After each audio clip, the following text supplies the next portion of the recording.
Hi guys, today we will be discussing the case of Mahindra & Mahindra Limited versus Competition Commission of India and another. This case predominantly deals with the presence of a judicial member while passing final orders which are adjudicatory in nature. Mr. Shamsher Kataria filed information under Section 19, Subsection 1, Clause A of the Competition Act 2002 against Honda, Volkswagen and Fiat, alleging that these auto producers were indulging in abusive behavior with regard to spare parts market. There were findings of similar conduct from 14 other car manufacturers. The DG was ordered to undertake investigation in pursuance to the directions from the Competition Commission of India.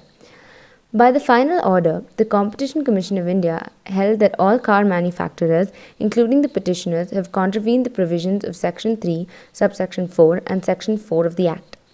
The order penalized the car manufacturers with a total penalty of 2,544 crores.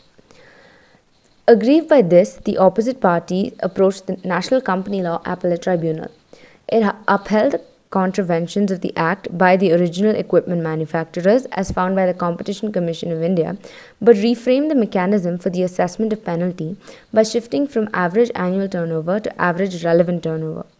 This matter was then appealed before the Delhi High Court. In addition to challenging the penalty, writ petitions were filed by the 10 original equipment manufacturers challenging the constitutionality of the composition and various powers of the Competition Commission of India.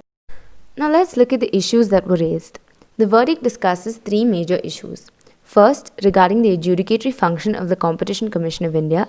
Second, the constitutionality of the casting votes under Section 22, Subsection 3 of the Act. And third, the power of expanding the scope of inquiry under Section 26, Subsection 1 of the Act.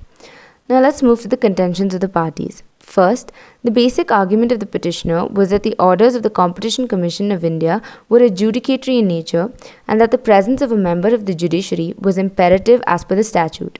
In response to the petitioner's arguments, the Competition Commission of India argued that Section 15 of the Competition Act 2002 states that no proceeding would be illegitimate by cause of any vacancy or defect in its constitution and therefore provides a safe haven for orders passed by the CCI in the absence of a member of the judiciary. With regard to the appointment and involvement of members of the judiciary in a tribunal, the Competition Commission of India also submitted and the Honorable Supreme Court of India had explained that until such time there is no reconstitution of the tribunal arising from the retirement of a member from the legal profession, the current tribunal will decide all the cases.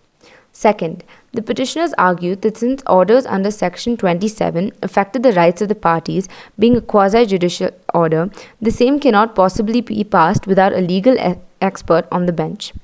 Application of the judgment of Union of India versus R. Gandhi and Madras Bar Association versus Union of India by the petitioners was disregarded by the Competition Commission of India. Defendants alleged that the functioning of other regulators, that is, the Telecom Regulatory Authority of India, the Securities Exchange Board of India, and the Airports Regulatory Authority of India, and so on, had a common feature that they did not require a judicial member on their bench by any of these regulatory authorities. The petitioners then contended that Section 22, Subsection 3 of the Act was unconstitutional. Section 22, Subsection 3 of the Act requires a chairperson to rely on a casting vote.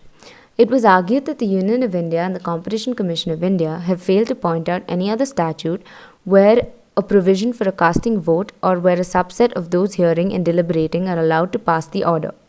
The Competition Commission of India, in response, argued that the casting votes are not a foreign concept to Indian regulators, taking the example of SEBI in administrative matters alone.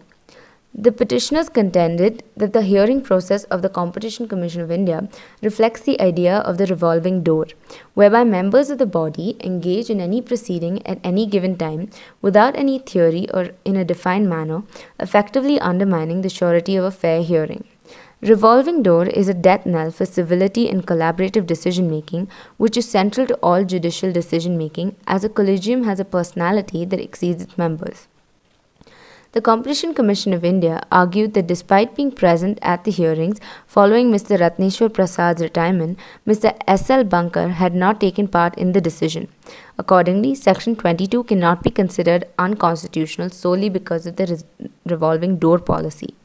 Then, the petitioners submitted that Section 27, Clause B of the Act is void and arbitrary because Competition Commission of India has unfettered discretion on when to impose penalty.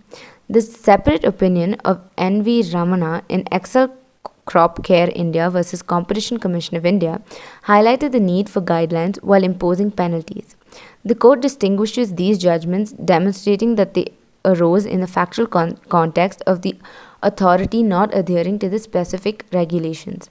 In contrast, the Competition Commission of India had adhered to the rules here exactly. Petitioners finally argued that where Section 26, subsection 1 is viewed as a special dispensation for the Director General to investigate the parties in the absence of the Competition Commission of India, it would be not only in contempt of the Supreme Court decision, but also in contrary to the aim of the Act by expressly granting the power to initiate an investigation against the parties to the Competition Commission alone and not to the Director General, thereby amounting to an unnecessary delegation.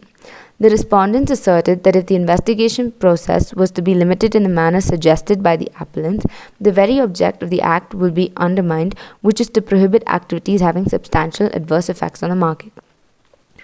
Now let's look at what the Delhi High Court held. First, the court held that the Competition Commission of India performs multiple functions such as administrative, advisory, and quasi-judicial.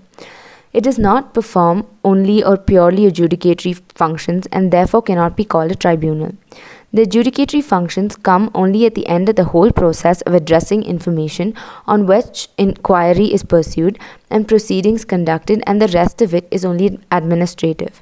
The court also directed the Competition Commission of India to ensure the presence of the judicial member at all times during the final hearing.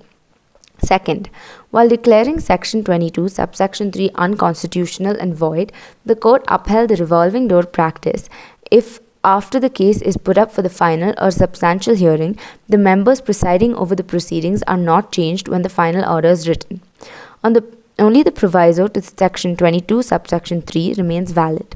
The court gave some directions to cap the possibility of deviation due to the revolving door policy, such as once the final hearing in any complaint or batch of complaints begin, the membership should not vary. The central government is to take steps to ensure full membership of the Competition Commission of India is maintained.